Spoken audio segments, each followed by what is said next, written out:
empty cup. Just crack a smile and fill it up. Fill it up. Yes.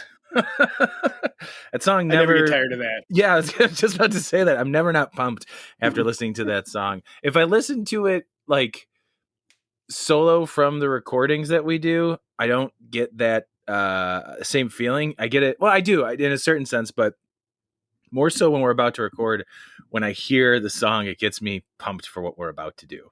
Oh yeah, drink beer. Especially, yeah, drink beer, of course. Duh. I always get pumped when I drink beer. I always have a theme song when I'm about to open up a beer. I'm like, you know what? I need a song on. If I'm going to drink, let's get pumped. Normally it's, you're the best around. Nothing's going to ever bring you down. Stay positive, Take you down, my friend. Yeah. Got to. Welcome to After the Final Pour, this season 4, episode 3, 4. I think it's 4. I'm going to go on record saying that it's number 4. If I'm wrong, oh well. We got an awesome beer that we're gonna. Well, I'm hoping it's awesome. I'm assuming it's awesome. I have nothing but the utmost. What am I looking for? Not expectations, but I'm presuming that this is going to be very good without any. I'm really blowing this. I'm just expecting this to be good without there being any faults, and I'm pretty sure I'm right. That's what That's what I was trying to say. Brandon, why don't you tell everybody? Oh, by the way, I'm Tony Golick. And I'm Brandon Winninger. And this is After the Final Pour. What are we drinking on this? So we're finally drinking the Pedestrian 2.0 that I brewed on our brew weekend, where we all kind of brewed separately at different times. And that one is finally done. When did I keg it? Recently, like Tuesday. Yeah, it was like Monday or Tuesday this week. This week that I that's right. No, it was last week. I'm sorry, and it sat at 20 psi from Tuesday till Monday. And then the first time I actually poured a little bit off, and I personally was blown away. I thought this is exactly what I was hoping it would be. And the only the only issue that I had was the PSI the carbonation was a little low, so I wasn't getting that much head when I was pouring it off. So I turned it up to 40, let that sit for like 12 hours, maybe a little bit less. Took it off, dropped it back down to about between 10 or 8 PSI, poured it off, and it poured perfectly. So, yeah, I was very much looking forward to this because, excuse me. We were pretty satisfied from what I remembered with the original version that we did. And that was the first time either one of us had ever been a part of a Belgian Tripel. Correct. And it was okay. In my opinion, I thought it was okay. We brewed it in honor of Stephanie's episode because that was our first episode. We drank a whole bunch of triples, and she's not a big beer drinker anymore, but when she was drinking beer those 2 years ago, that's crazy to think those 2 years ago. That's how long we've been doing this. It was triples. She was a big fan of Victory's Golden Monkey.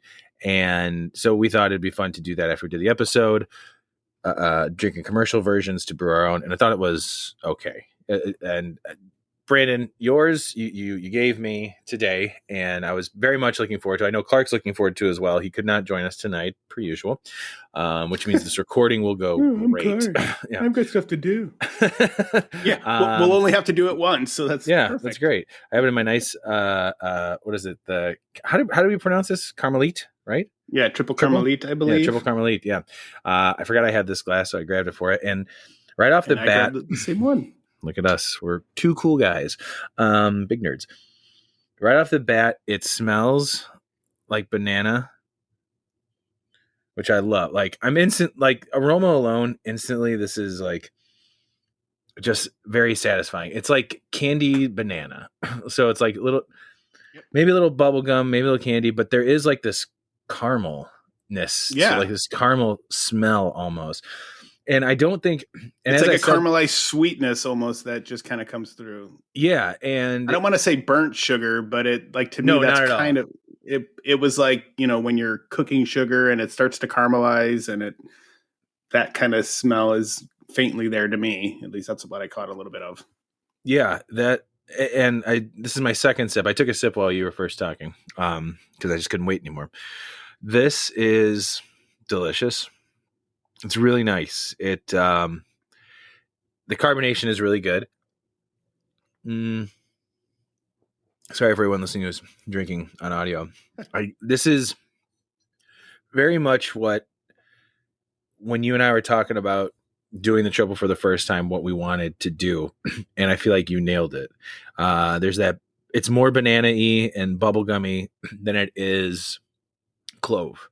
And there is that little bit hit of clove, but it's nothing too strong that I thought we got out of the first version that we did. Your adjustments that you made, I know you added the candied sugar, you changed up some of the malts, you used a different yeast.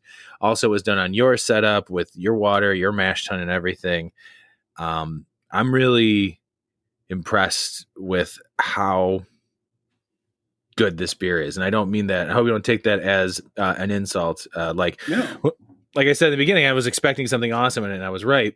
And I'm not just blowing smoke up your ass. This is a fucking awesome beer. I mean, dude, you don't brew all the time, but all the beers that you have brewed have been top notch. And I think that says a lot about, what you think about what you're doing when you're brewing, as far as what ingredients you want to use, how you want to do it, the way your equipment is calibrated to how you're brewing.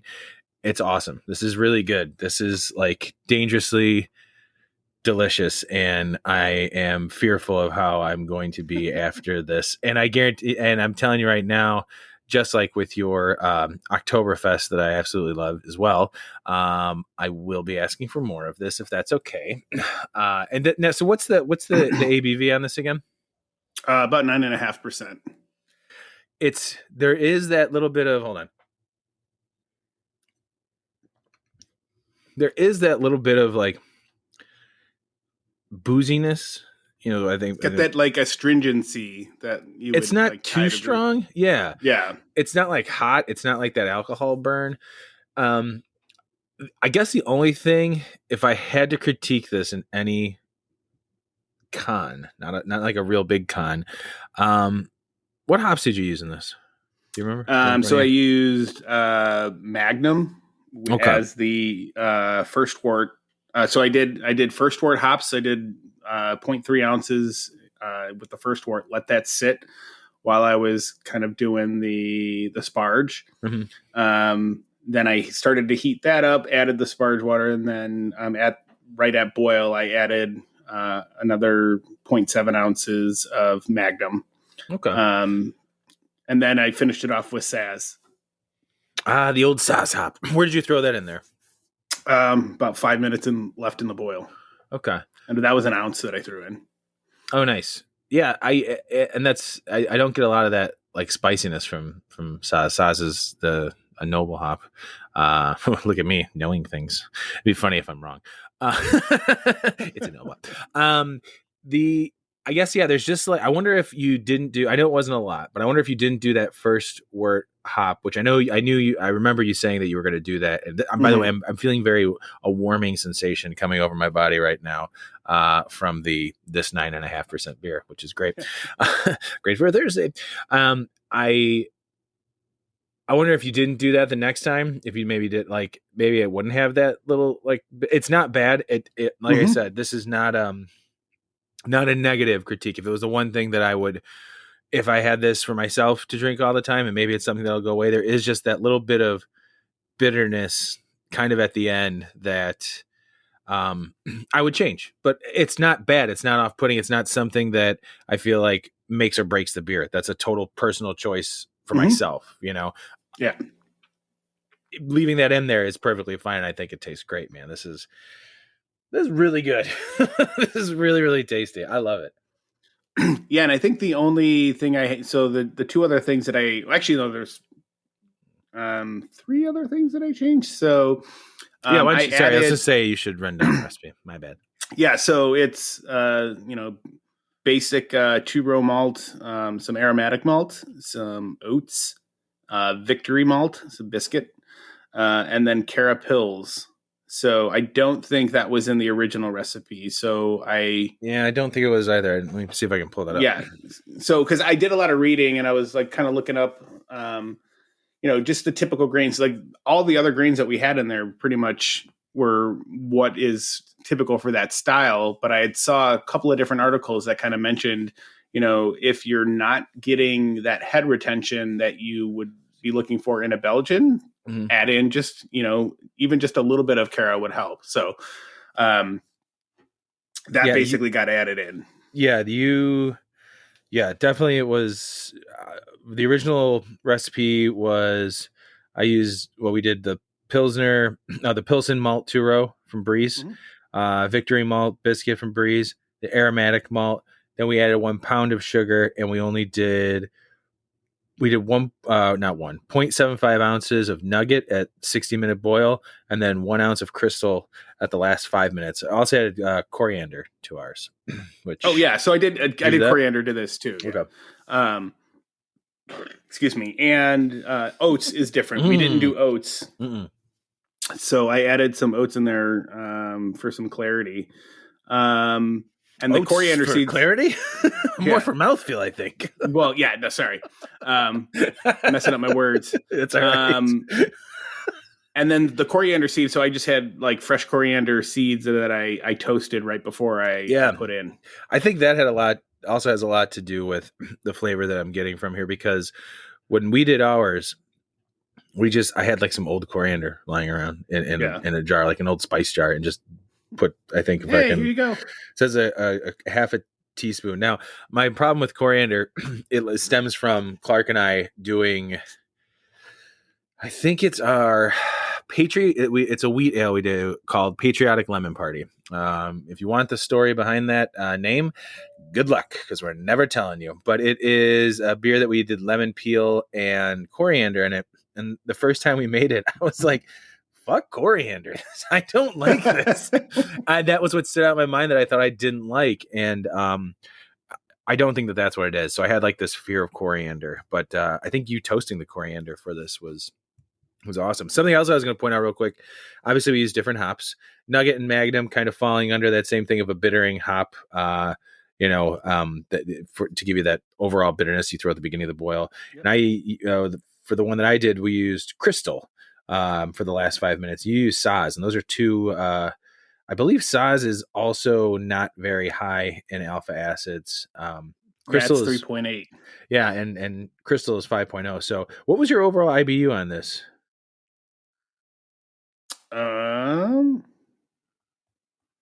Let's see. Should be at the top of the recipe there. I'll sip and drink while you. So roughly around 33.7. Okay, and when we did this one, it was 31.4 overall. So there was something else I read. There was a range to keep it in. So as I was sitting in front of Beersmith, like this is my first time like massively tweaking a recipe, and just watching the numbers and making sure that I don't go too high or too low. And, and then in the end, I ended up not like the gravity was different than what I had wanted it to be. So the recipe was saying it was going to be about 1.085. And I think I came in just at about 1.083. So what was the ABV supposed to be? 9.6. Oh, 9 point. That's fine. Yeah. So you kept it the same as what ours was supposed to, or ours was. You also use a different yeast. You use, what was it? The White Labs? Yeah. I used the White Labs WLP 500, the Trappist ale that was supposedly sourced from a monastery. Yeah. I was laughing because of the last episode, the episode that we did when we were talking about this, when you're like, you know what? Fuck wet yeast. And when we did the first one, we did Safe Brews Abbey Ale. I'm not really sure where that comes from. I didn't really do as far as research as to maybe where that strain was cultivated from. but I like the way that it turned out. It would be fun to revisit my recipe, and maybe do that again. Maybe not anytime soon, but maybe later in the year we do 1 gallon batch apiece and kind of see where they're both at. Yeah. The other one other thing that was different that I did was I didn't use table sugar. Right. I used candy sugar extract, so an amber sugar. So. Oh, you also had 2 more years of brewing experience, and not on my old school setup that probably not the best calibrated these days, but that's okay. I've now moved on to the electric mash and boil where I feel like I'm getting better results. Anyway, overall, man, I really just, this is a really, really good beer. It's a great beer. I would like this to become our official triple for the malting hour and say c'est la vie, farewell, au revoir to Pedestrian 1.0. It's just gone. It's done. Maybe we'll try it again, like I said, doing 1 gallon batch side by side just to see how different they are. But this is the Pedestrian triple. That's it. There's no other. This is the one, man. This is really good. I'm looking forward to hear what other people think about it. Yeah, I mean, even my wife had it, and she, she's much like Laura. She doesn't drink beer all that often. It's got to be a certain kind of beer, and she'll drink it. She really enjoyed the Oktoberfest that I had done, and then she had this, and I made her try it out of the hydrometer when I was doing the test. I'm like, taste. I was like, you need to try this, and she's like, is this like warm beer? I'm like, yeah, and she's like, kind of. She's like, is it carbonated? I'm like, no. She's like, ew. She's like, do I just drink out of this? And I just drink it. And she drank it. She goes, that's really good. And I said, all right, well, that's a good sign. I've had her try stuff out of the hydrometer before, and she was just like, ew. Yeah. It's like, I was to say, I had the opposite effect when I had Laura try the kettle sour cherry recently. I brought it upstairs as I was kegging it, and I was like, hey, our kettle sour cherry's done. Try it. And I had it on a little glass, and she took a sip. She was like, she took another sip. She goes, this isn't carbonated, right? I'm like, there's tiny bubbles from, natural fermentation. But no, it's not carbonated. It was probably at about 60 degrees from what it is on that side of the basement. And she's like, I think I just need it to be carbonated. She's like, this kind of sits on my tongue. And then my daughter was like, oh man, Tony's mad. You didn't like his beer. Oh, I'm used to it. I understand. It's a carbonation. I get it. It's fine. It's okay. It's okay. I get buttered over beer. Yeah. Yeah, it's funny. Yeah, exactly. If I could make sparkling white wine, aka champagne, Laura would be very happy about that. Then it just, but the sours are the way to go for her. But yeah, man, you nailed this. This is good. Yeah, I'm feeling it right now. I'm feeling it in my face. I don't know if everybody can. If you're watching the video, my eyes look like they're getting closed more. Like I'm looking at the video. It looks like I'm like fully relaxed. Like, yes, please keep talking. Yeah, I was, and I mean, that weekend was cold that we had all brewed, I think. And yeah, I ended up doing it in the garage. And I think it was like 25 degrees, 30 degrees that day. But still surprisingly, like minimal issues, if any, and it kind of, it came out the way I was expecting it to. Oh, the other thing I did too, is I think during the mash, I mashed at a little bit of a lower temperature. Do you remember what because you mashed at? I think it was about so I read like a typical range for mashing with the like Belgian the triples should be like 148 to 152, and I think 152 is what we had done. Yeah. So I shot for 148. Oh, nice. And I think when I got everything in there, I think the temperature was maybe like 149, 150. But yeah, so it was a little bit lower. And I don't know how much that actually helped, but well, Well, definitely, I don't know. as far as conversion goes, it was 1 to 2 degrees. May or may not, I mean, from the 152 to the 148, I'd say there'd be a little bit of a difference. As far as Mhm. like, 150 to 152, maybe not so much. Uh, the other thing I wanted to say was that with your fermentation, you said, originally it stalled. It didn't really, start up, and we had talked about moving it. Yeah, it didn't stall. It just didn't start. Yeah, it didn't start up. What was the temperature in that room when it was fermenting? Because I know you moved it to your office where you said it's a little bit warmer and you had a heater.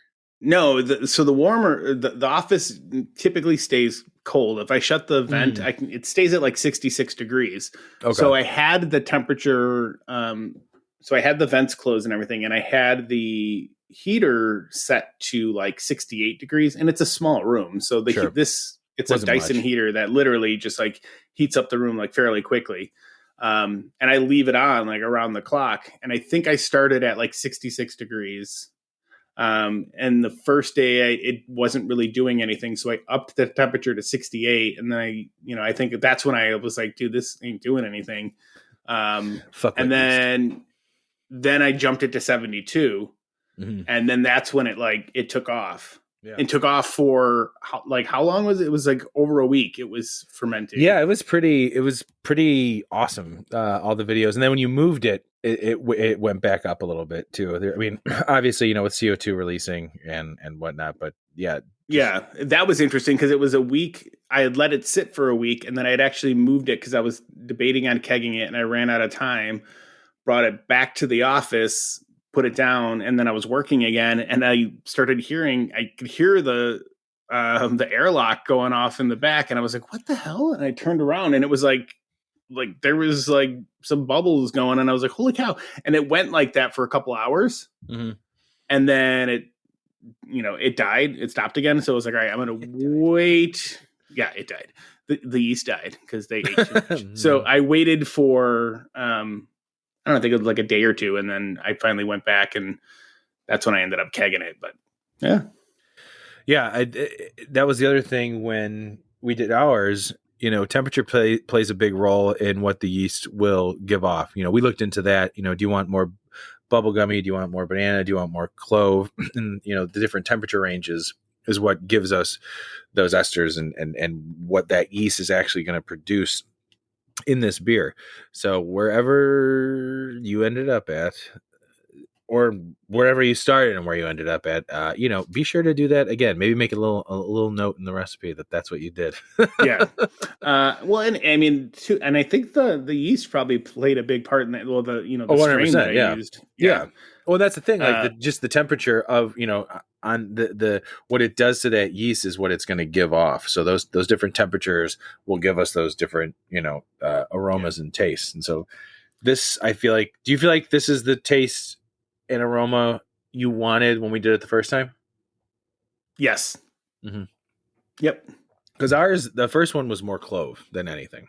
It wasn't bad, but again, this is what I wanted too. This is like kind of candied and the banana-y, a little bit of bubble gum, and just very slight clove. And as I've been drinking this more, that bitterness I was talking about earlier when I was like, maybe that's something I would change or dismiss or whatever. Yeah. I'm not really getting that anymore. And it could be because it's a 9.5% beer and you filled this up for me. Because you're drunk. I'm getting there. I'm getting a little tipsy. I'm going to pour myself a little more. Good. Yeah. Because you filled up this bottle for me and this is what's left. And this is I believe a 16 ounce bottle. And I'm going to go ahead and pour the rest into my glass. And this is what I'm going to drink for the rest of the night because, we got work tomorrow. See, this is look how poured off now the head. Oh yeah, nice. And I think it's funny when it sits. I poured out of the rest for of the a bottle. minute. Like this, I'm still getting a nice, and the lacing on the glass from the beer is really nice, man. You did a phenomenal job. I'm looking forward to whatever you want to keep brewing. Just you know what? If I'm gonna stop brewing, you just keep brewing. I'm gonna give you my ideas and be like, do this one. This is what I have in mind. You do it, and then that's it. How's that sound? I'm all for it. just quit my job. Yeah, Not gonna be a open a homebrew brewery. slave. Just Tony says he's gonna just tell me what to brew. We had talked briefly about maybe doing other not smaller, but other Belgian styles of beers. We had so we've done the triple twice now. We've not done single. We've not done a double, and we've not done a quad. It'd be cool if we can do it all this, try them all this year. But I know we've got a lot of things we've talked about we wanted to brew, and those things weren't on the list. But you and I both have the capability now of doing 1 gallon batches. I really would like to revisit Belgian styles, and maybe we can, double, quad, single. Yeah, and I mean, and I talked about this too. Like when we were doing like the Christmas episode, we had like the delirium. We did a Christmas episode. Yeah, and then I haven't busted into those yet. So I had my brother got me some, I think some Saint Bernardus, like a 4-pack that had like it's like the 12, the 6, or whatever the numbered ones, like whatever. But single, double, I loved triple, those beers too, and that one actually came with a tasting glass, and that is what made me want to brew the Belgian Tripel. So maybe you should just do a video where you sample all 4 of those in one sitting. Yeah. I'll watch that. I would watch that. If anybody else would watch that, let us know. Brandon's barely back on the wagon, having maybe a beer here and there. But if we got him to do a whole video where he drank all 4 of those, his wife would be so mad at me for condoning it. So don't do that. No, I would just be like, I'm not coming up to bed. I'm going to be staying down here. It's for the good of the show. Don't expect to see me. I have a bottle of water here just in case, and I have plenty of crackers and pretzels. Yeah, I would like to try another style. If I'm not mistaken, Mike has done a Belgian quad before. I don't think I'm not sure if I was a part of that actual brew day, but his quad was very good. It was at his wedding. Yeah, that's the one that turned into a barley wine. Yes, that's right. Yeah, it was because it sat for a real long time, and it wasn't bad. It was not bad. That was the only beer that we had let sit for a long time that we were like, hey, this is actually still pretty good. Yeah. A quad is definitely, I mean, that's something I would love to do. And I do like the idea of us going back and kind of revisiting all of the different Belgian styles. Kind of envisioning like, so, we've done the triple, like maybe we get Clark in, and even if Mike wants to do it too, that'd be kind of awesome to do one day. We just do all 4 styles. Oh my God. Well, we have all separately, actually, Yeah, well, I would say we all have the ability to do so. Sorry, man, you're stuck on triple now. That's your beer. So you'd have to brew this again. And actually, I think we're all capable of doing 1 gallon batches, so we don't have to go crazy as well. We could just do small batches and see what we think of all of them and be able to sample them all. This is so good to have on tap. It's dangerous to have on tap, man. I'm so happy I have. It's funny right now. You have our Into the Void and this Belgian Tripel on tap. So you just have high octane beers flowing on tap right now. For the guy who's not drinking as much as the rest of us, it's pretty awesome. That's. Well, I keep giving out the beer. Well, the stout, we had given out a bunch of samples of that, and it's still. I'd still say it's a little less than half. I was going to say it's got to be half to a little less than half. Yeah, because I haven't really touched it. So yeah, the rest of it's for us. Nobody else gets it. Okay. Yeah. Nobody else. Just us. Actually, Kevin kind of wants some, so we'll give some to him. So does that guy that's in the neighborhood that's got a brewery. Apparently, he wants this triple, and he says he sees a lot of pictures. He's like, "Why no samples?" Well, I don't know. Maybe we'll drop some off. I'm saying, like, what's my work schedule like tomorrow? I'm just gonna show up there and be like, "Here's some beer. Leave me alone." You know what? Actually, if you have a chance, give them both beers. And I've got some beers here that I'll drop off. Actually, I have, since I've started as the assistant warehouse manager where I'm at. I've talked about home brewing, and I've only given beer to 2 individuals, and one guy has gotten like 3 beers from me, which is very funny because he gave me a very nice sour beer for my birthday, a cherry lime sour beer, which is awesome. Oh, how was that? It was very good. It was more of it's kind of like a Flanders style sour. Okay. Very funky because it was a wild mixed culture. Is it from Hopewell? Am I saying that right? And it was very good. And I saw they have a whole bunch of other versions of it as well, where they use different fruits. Laura, who loves sour beers, my wife, did not care for it. She says it smells rotten. I said, well, it's wild yeast. And I even tried punning some off to my daughter, and she took a sip and she goes, gross. So I had to finish that whole bottle myself. It was a bummer. It was a real bummer. How big was that bottle? Because that was it was a decent size. I mean, 750 milliliter probably. Oh, okay. I'm a pro, man.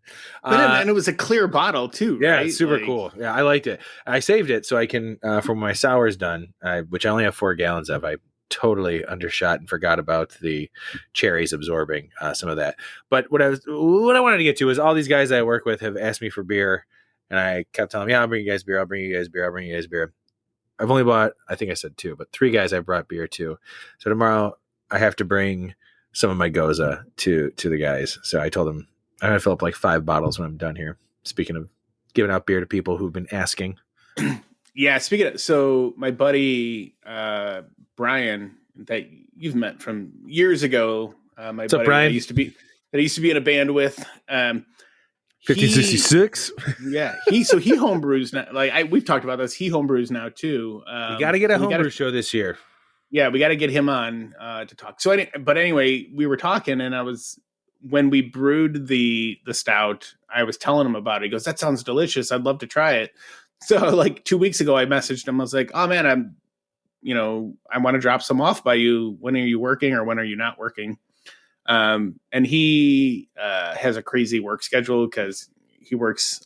He's Batman. In the medical field. The Batman, the medical field. Perfect. Yeah. So he was like, "Oh, I'm home these days. And then he like told me his address again. And I'm like, "Oh yeah, you're like 2 blocks down from Tony." He's at I know where he's at because I remember when you told me where he's at. Yeah. If you keep going down before you hit that, like there's a cemetery. If you kept going straight down your street, yeah. Right now, people know where I live. And there's a lot of streets that intersect to cemeteries. Yeah, but none on the Northwest side. Oh, giving away so much. Actually, there's a lot of cemeteries on the Northwest side. Yeah. But yeah, so I told him I'd drop some off. So maybe I'll put some of this triple in a bottle too and drop it off one of these days. Got to figure out what his work schedule is. So yeah, I bet. Well, and with the winter that we've been having, you can't just leave bottles on people's front steps anymore. I know, that's why, like, especially when I've been having to, drop off for Clark because he's a pansy ass and he can't come pick up beer. Yeah, Clark, why can't you just come pick it up from us? Jesus. I try to make it a point to dropping it off when I know he's probably going to be getting home from work soon. Right. But then I was like, doesn't your wife work from home? Like, tell her to bring the beer. But she's working. She's working, man. Come on. Tell your kids to go out there and get daddy's package. Get out of school, kids. Stop going to class. Get Clark's beer. Yeah. Yes. Yeah. So yeah, we got a lot of beer. Are you saving any bottles, or are you just using these bottles when you're giving beer to people? Yep. The brown plastic ones. Oh, cool. Yeah. I started saving glass bottles because that's why I asked for the caps. Yeah. So and it's funny because I just found a whole other bag of caps and another capper. I don't have any bottles though. Like I haven't been everything I've been drinking. Everything's been cans, right? Yeah. So anytime if I see something random that I want to drink, I think I said this when we talked recently. We were on the Brickstone episode. I've just kind of I had a hazy beer the other night where I was like, really not in love with him that much right now. So all the beers that I've been getting have, not all of them, the few that I have purchased have been in bottles. So it's kind of been nice to save those, keep them to the side. I still have beer bottles from when we did the Christmas episode, so I've been using those to fill up and give to people, and that's what I'm gonna do tomorrow. I think that's one of the last ones you gave me was the Victory. Yes, the Christmas monkey. What are those called? Yeah, Christmas monkeys. That was a good beer though. That was. I feel like we're getting off. We're derailing here. Yeah. So let's wrap this up. Overall, Brandon, very good beer. let's put it on Untapped so we can officially check it in ourselves and nobody else. I will talk to Kevin, see if he would maybe make some artwork for Pedestrian Triple, which he and I have a contract that if he makes artwork for a said beer, he is owed a little bit of the beer. So while you're filling up bottles for everybody else, fill up a stout and a triple for Kevin, and we're good. Well, I mean funnily enough, I can. I love that word, funnily. Funnily enough, well, he lives right near like my dad, so yeah. And also where the kid goes to school, so I can swing by and drop off by him. Kevin works from home, so this sounds like an off mic conversation again. Can edit that out. Probably not. Whatever. Brandon, this is delicious. Thank you very much. You did an excellent job. Thank you, sir. Proud of you, buddy. And I'm happy that this is another beer we can add to the Malting Hour roster of beers. And maybe one day we'll take our best beers when everybody can get together as far as our friends go, and we'll take some of our best beer recipes, brew them up, and be able to serve them to our friends in one hangout while you and I just smoke meats off to the side. That would be nice. Hopefully very soon. Well, you got anything else to say about your beer, man? This is your baby other than your actual baby. I am, like I said already, Toddler. that I was totally proud how this came out. And this is exactly, it has the flavor profile that I was looking for in a beer. And that's just kind of a note on that. It's a variation of the flavor profile that I was looking for when we had done the two Weissman.